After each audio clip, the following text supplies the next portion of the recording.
Hello everyone. So I am back with another video for difficult words.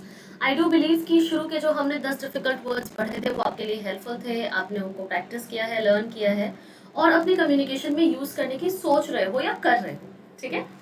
तो next set of 10 words आज हम पढ़ने वाले हैं. लेट्स सी कि वो वर्ड्स कौन से हैं, किस तरह से उनको सेंटेंसेस में यूज किए जाते हैं, उनका मीनिंग क्या है. Alright, the first word for the day we have is camaraderie. Camaraderie. Okay, meaning is a sense of solidarity arising out of formality, familiarity or sociability. Now this is a word that you mostly use when you go for socializing. ठीक है, camaraderie का मतलब होता है कि आपका जो social aspect है, सोशल वाइब या एनवायरनमेंट होता है किसी जगह की, उसको आप कैमराडरी कहते हो. ठीक है, solidarity means the same thing. Solidarity is nothing but the social aspect और द वो जो मिलना जुलना होता है लोगों से, उसको सॉलिडारिटी कहते हैं. ऑलराइट, इसको आप सेंटेंस में यूज कैसे करते हैं? I like the enforced camaraderie of office life. Office life की जो सोशल एस्पेक्ट है या फिर लोगों का मिलजुल के काम करने का जो तरीका है, लोगों के मिल के काम मतलब मिलजुल के रहने का जो तरीका है, वो मुझे बहुत अच्छा लगता है. ठीक है, अगला word is circumlocution. Circum is a root word. ठीक है, सरकम का मतलब होता है अराउंड. ठीक है, लॉक, एलओसी लॉक या एलओक्यू लॉक का मतलब होता है बोलना. तो इधर उधर की बातें करना, घुमा फिरा के बातें करना को कहा जाता है circumlocution. You can see it expressing someone in an in something और someone in an indirect way. ठीक है, किसी चीज को इनडायरेक्टली बोलना अगर हमको होता है तो आप उसको सर्कमलोक्यूट करना कहते हो, यानी कि घुमा फिरा के बातें करना, डायरेक्टली पॉइंट पे ना आना. Example is his admission came after years of circumlocution. Okay. अगला word for today is clamour. Clamour, clamour का मतलब होता है proclaim something नॉइजीली.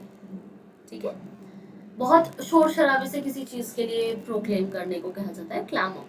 Example is the questions rose to a clamour in the meeting. मतलब बहुत शोर शराबा या बहुत ज्यादा नॉइज या बहुत ज्यादा डिस्कशन ओवर आर्ग्यूमेंट पे अगर कोई चीज लीड कर रही है, यू कॉल इट क्लैमर और a clamorous situation. Next word for the day is Cognizant.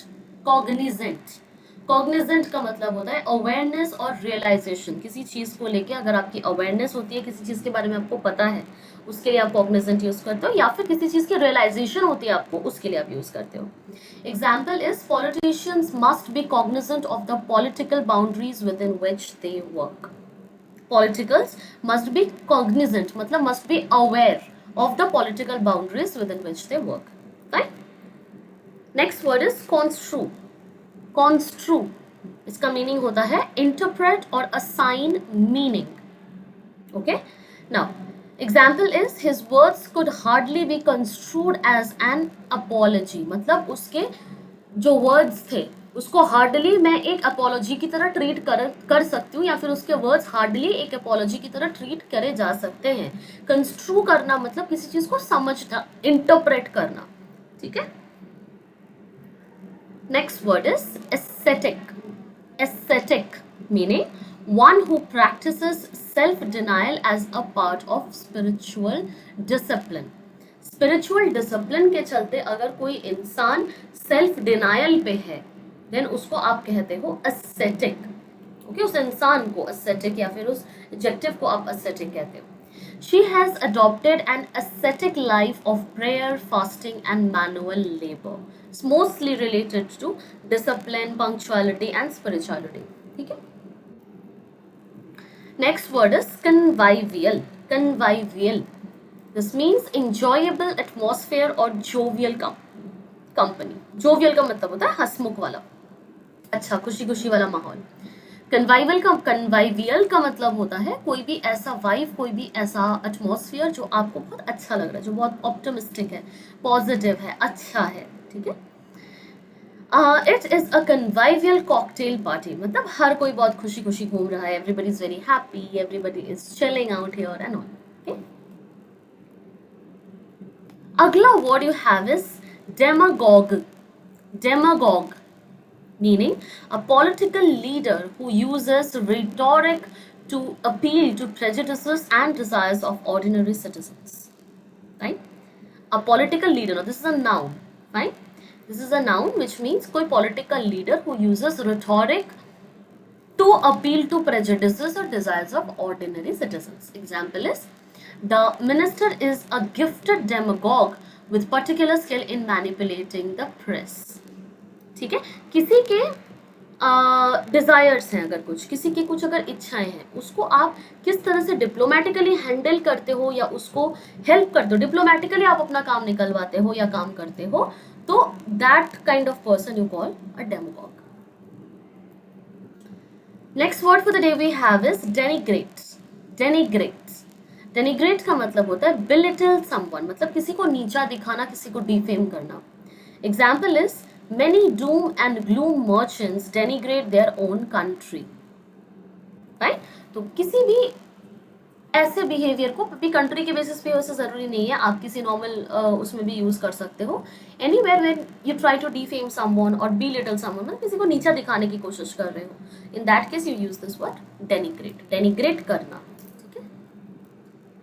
And the last word for the day should be didactic. Didactic is a word which means instructive with a moral intent.